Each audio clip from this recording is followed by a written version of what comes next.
ဘာမှမဖြစ်ဘူးမင်္ဂလာပါရှင် Relationship America နေကြိုဆိုပါရရှင်ကျွန်မမသက်နာပါရှင်အမျိုးသားတွေအမျိုးသမီးတွေရှိကအများဆုံးကြားပူးကြမှာပါတခုခုပြောရင်ပေါ့နော်မျက်နှာကြီးကစူပုတ်ပြီးတော့ဘာဖြစ်နေရလဲလို့မေးခဲ့ဘာမှဖြစ်ဘူးဆိုဒါပေမဲ့ပါဇက်ကသာဘာမှမဖြစ်ဘူးလို့ပြောတာတကယ်မျက်နှာကြီးကစူပုတ်နေတခုဖြစ်နေရတော့လုံးဝအသေးချသိပြီးသားဟုတ်တယ်မလားအဲ့တော့အဲ့ဒါနဲ့ပတ်သက်ပြီးတော့ဒီဗီဒီယိုကပြောပြပေးမှာပါရှင့်အဲ့တော့အမျိုးသမီးတွေကမျက်နှာကြီးစူပုတ်ပြီးတော့တခုခုမေးလိုက်တိုင်းဘာမှမဖြစ်ဘူးလို့ပြောတတ်ကြတယ်အဲ့တော့အဲ့ဒါကဘာဖြစ်တာလဲဆိုတော့ဘာဖြစ်လဲဆိုရင်ပေါ့နော်ဥပမာအနေနဲ့ပြောပြရရင်မျိုးသားကအပြန်လာတယ်ပေါ့နော်မျိုးသားအပြန်လာတယ်ပြန်လာတဲ့အနေထားမှာဖနက်ကိုစီစီထားလို့ပြောတယ်အဲ့ဒီမှာနေ့တိုင်းလုံနေကြပေါ့နော်စီစီမထားဘူးအမျိုးသမီးပြောတာပဲပေါ့နော်အဲ့လိုမျိုးလုံနေတဲ့လုံရက်ကမှန်တယ်အရင်နေ့တွေကလည်းအဆင်ပြေနေတယ်ဒီတိုင်းမလိုက်နာနိုင်ဘူးမလိုက်နာဘူးဒါပေမဲ့အဆင်ပြေနေဒါပေမဲ့တစ်ခါလေကျတော့အခက်မသိတဲ့အခါအဲ့ဒီအမျိုးသမီးကအရန်ပင်ပန်းနေတယ်စိတ်တွေလည်းမရှိဘူးပေါ့နော်ပြဿနာမျိုးစုံနဲ့သူ့အိမ်မှာအိမ်မှုကိစ္စတွေလုပ်ကလေးကိစ္စတွေလုပ်နေအနေထားမှာအရန်ပင်ပန်းနေတဲ့အနေထားမှာဆိုရင်ဒီပြဿနာကြီးကတွေ့လားငါဒီလောက်ပြောနေရတာဖတ်မလို့ဘူးဆိုပြီးစိတ်ဆိုးပြီးစိတ်တူသွားနိုင်တယ်ပေါ့နော်စိတ်တူပြီးတော့စိတ်ထဲမှာအဲ့နဲ့ပတ်သက်ပြီးတော့အစမပြေဖြစ်သွားပြီပေါ့နော်အဲ့အနေထားမှာပြန်လာတခုခုအမျိုးသားပြောလိုက်လို့ရှင်ဟာဖြစ်ဘူးညနာတော့တည်နေပြီအဲ့တော့အဲ့လိုအနေထားမှာဆိုရင်အမျိုးသားတွေကိုဘာဖြစ်စေချင်လဲဆိုရင်ငါဘာဖြစ်နေလဲနင်ဒါလေးတော့မသိဘူးလားမင်းရအောင်စူးစမ်းဒါလို့သိအောင်လုပ်ဆိုတဲ့အရာမျိုးကိုပြောရရင်အမျိုးသားတွေစူးစမ်းစေချင်တာအမျိုးသားတွေငါဘာဖြစ်နေလဲဆိုတာနင်နဲ့ပတ်သက်ပြီးငါဖြစ်နေတာနင်သိရမယ်အဲ့တော့အဲ့လိုမျိုးအမျိုးသားတွေသိစေချင်တာပေါ့နော်အဲ့လိုအနေထားမျိုးဆိုရင်အမျိုးသားတွေအနေနဲ့ဥပမာထားပါတော့ကိုကဂကနနဒီပြဿနာကို तू ဖြစ်နေတဲ့ပြဿနာကိုကဂကနနမသိဘူးပဲထားဒါပေမဲ့ကိုနဲ့ပတ်သက်ပြီးဖြစ်နေရလို့ခံစားမိမှာပဲလေခံစားမိရဲဆိုရင်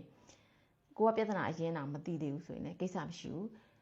များလေးချော့ပေးဖို့လိုတယ်ဂယုစိုက်ပေးဖို့လိုတယ်အေးဒါပေမဲ့အဲ့လိုမျိုးမလုပ်ဘဲနဲ့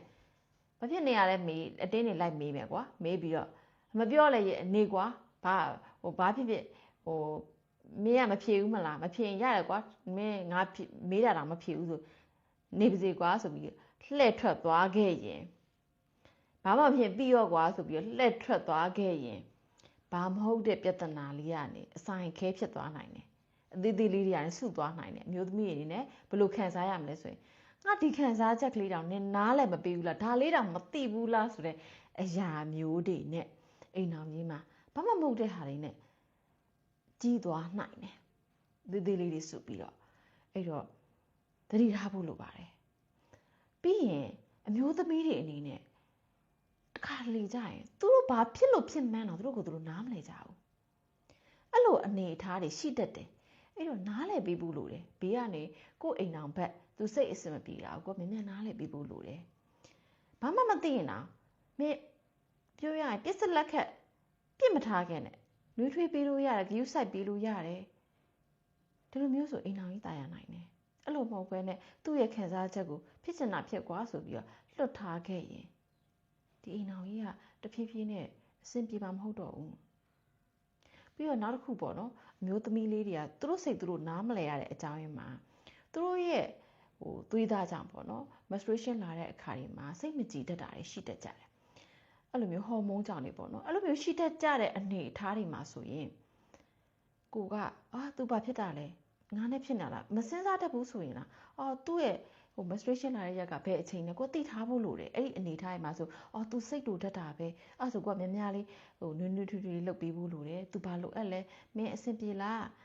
မင်းဘာလုပ်ပေးရမလဲကိုကော်ဖီပူပူလေးဖြော်ပေးရမလားယူနီပူပူလေးတောက်မလားဆိုတဲ့အနေအထားမျိုးပေါ့နော်ဘာစားခြင်းလဲအဲ့လိုမျိုးလေးနွေးထွေးပေးဖို့လိုတယ်ဂရုစိုက်ပေးဖို့လိုတယ်အဲ့တော့အဓိကအမျိုးသမီးတွေအတွက်ကအဲ့လိုမျိုးပေါ့နော်မျက်နှာစူပုတ်ပြီးတော့သူတို့ခံစားချက်ကိုမပြောတဲ့အနေအထားတွေမှာဆိုရင်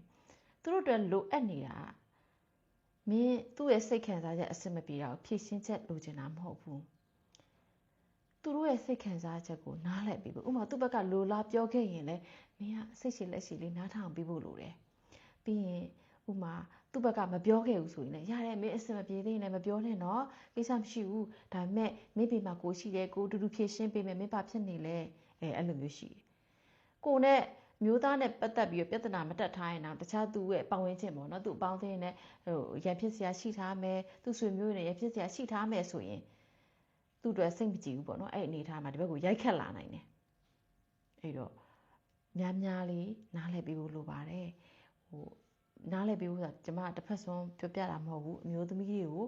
နားလည်ပေးဖို့လိုသလိုအမျိုးသမီးတွေကလည်းအမျိုးသားတွေကိုနားလည်ပေးဖို့လိုပါတယ်အချင်းချင်းအပြန်အလှန်သူတို့ရဲ့စိတ်ပိုင်းဆိုင်ရာပေါ့နော်အသေးစိတ်ကလေးတွေကစအချင်းချင်းဂရုစိုက်ပေးဖို့လိုပါတယ်ရှင်အဲ့တော့အဲ့လိုမျိုးအသေးစိတ်သူတို့ရဲ့စိတ်ပိုင်းဆိုင်ရာခိုင်ကြကိုယ့်ရဲ့စိတ်အတွင်းစိတ်ပေါ့နော်စိတ်ပိုင်းဆိုင်ရာမှာလိုအပ်ချက်တွေဘာတွေလိုနေလဲဆိုတာတော့မသိတတ်ကြဘူးအဲ့တော့အဲ့လိုမျိုးသိဖို့